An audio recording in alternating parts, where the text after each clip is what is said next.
What I'm going to do now is I'm going to make relish. Good morning, everybody. It's now the next day. It's sat for about 14 hours. It's supposed to sit for a minimum of 12. And I've drafted Henry this morning. He's already made granola and done several other things, but now we are on to finishing the processes on the relish.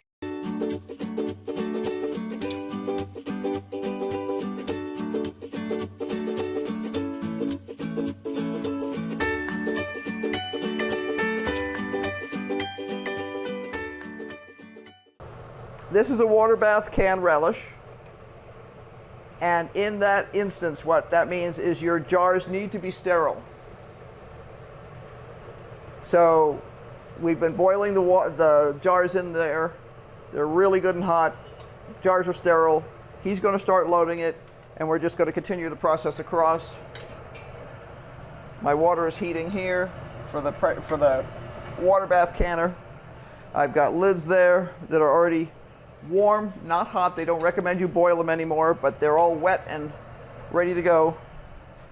And how much are we supposed to fill to? This I think goes to a 1/4 inch. Let me check. 1/4 inch.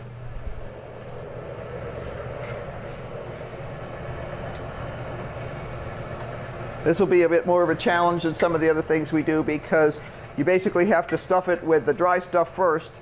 Then you have to tamp it down to make sure that you're at the right height. And then you have to fill it up with liquid and make sure that you're not over the 1/4 inch line. I've been hearing a couple of major channels complaining lately about the fact that they're having siphoning on their jars. Having your jars at incorrect level is the main reason for siphoning. And sometimes I watch somebody and they'll sit there and they'll go, and now I've got it at 1 inch headspace, and I'm like, no you don't, that's 3/4 of an inch. And it seems silly to worry about something like 1/4 inch, but it's not silly at all. Are we okay? I'm going to check. I can see the edge is dirty, but that's not a problem. I can fix that. I have the technology. And you'll see me being picky, especially at the beginning. I'll actually use my measurer because I don't want to screw this up. Put all this time and effort in, good quality veggies and all that stuff. Don't want to screw it up by being careless about filling. I've got clean paper towel. I'm wiping the rim to make sure there's no junk left over there, bits and pieces of spices or cucumbers or anything. Lid goes on. Ring goes on. I'm going to use a lifter because this jar is hot. Which, by the way, is a good thing because it means we're really quite sanitary, but it also means I don't feel like burning my fingers. This is actually a smidge short. Yep.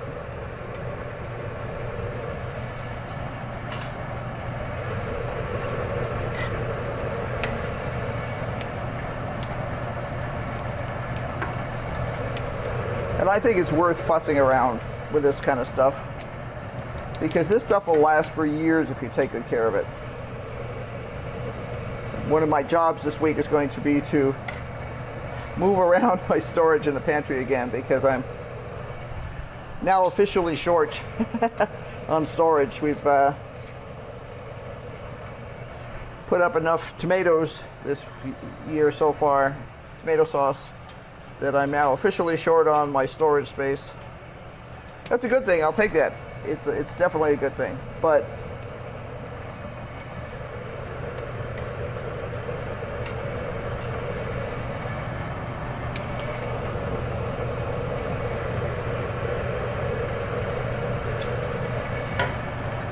I want to have good storage so I can find things easily.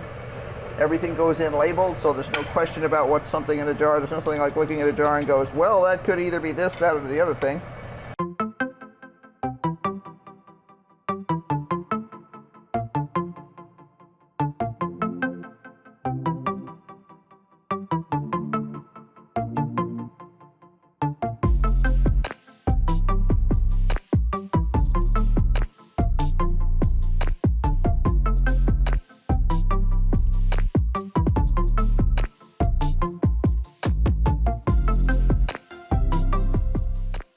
I'm going to turn this down a little bit here. I do want it to be nice and warm, but I don't want it to be boiling like crazy when I put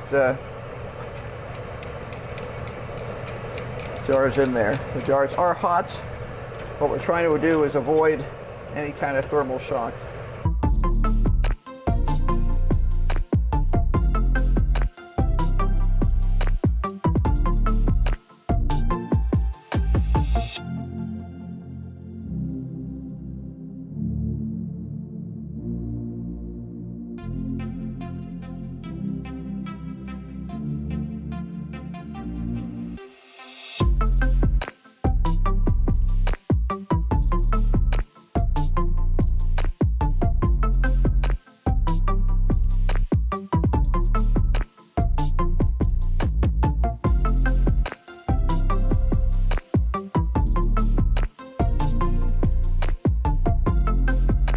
Actually considering taking this interior rack out of this thing.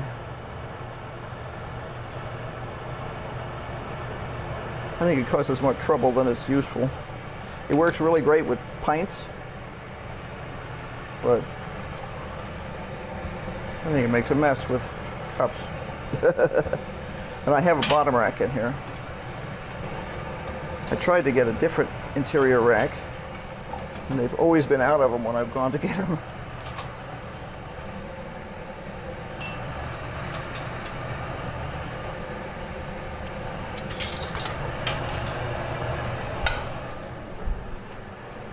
All right, now let's try this.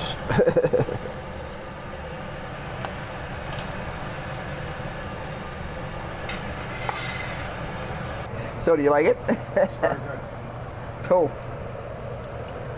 Looking at the spices and stuff, they're the ones that you have historically really liked in your like it. A lot of the stuff that's in here is the same as what's in End of Garden.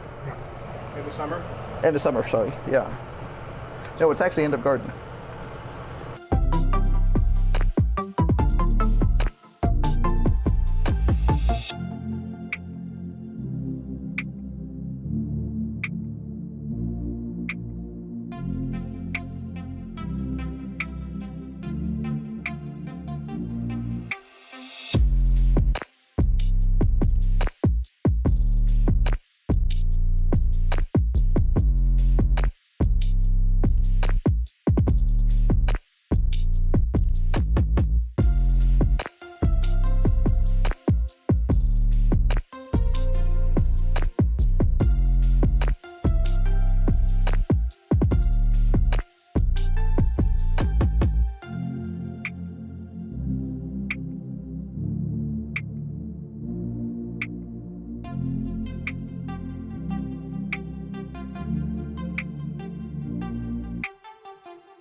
Okay, there's your stuff, your snack.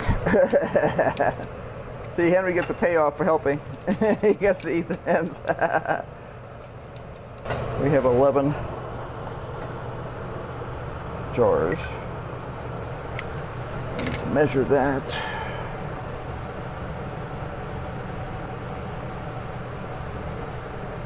Oh, a little bit more, which is nice about having this hot water here. Whew. Which Hannah's too hot to pick up though. So we don't like about the older, cheaper things.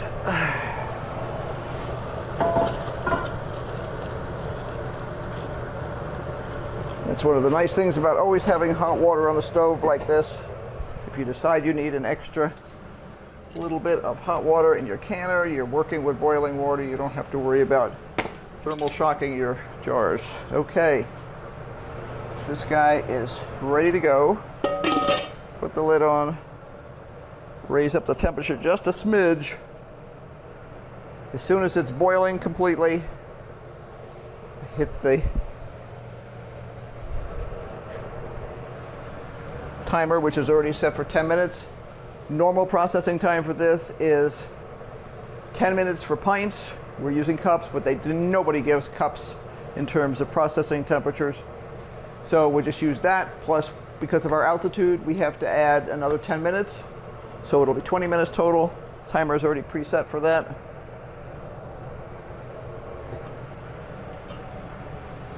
Almost.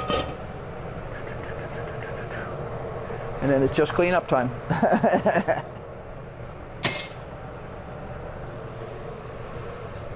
Where are you going? Right here. Right there. Right there. So I hope you found this interesting. My draftee this morning. But since the relish is for him, doesn't seem like too much to ask, because I wouldn't make it if it was just me. But this looks like a really good recipe. He agrees that at this point it tastes delicious, so that's a good start. Not complicated, just kind of long-winded. You know, do this small thing, wait. Do this small thing, wait. Do this small thing, wait. You know, the last wait was 14 hours in our case. It could have been anywhere from 12 hours to 18 hours to give you a little bit of, you know, I'm sure they don't want you to get soggy at the end there. But be sure to like, subscribe, and hit that notification bell, because obviously we are going to have lots more going on. This morning I harvested more, let's see, green beans, our first harvest of purple beans. I checked the soy, that was not ready. The Carson yellows are not ready. And I did get a little bit of squash out of there. So, and fortunately we have a couple of day gap before we have any major tomatoes coming off. So, sometimes you're glad for a little bit of a gap. Right now my squash are kind of on a low production line too, and I'm just fine with that because I still have an entire refrigerator full of them. So, yeah. So until next time, bye. He said he didn't mic up this morning because he didn't have anything to say.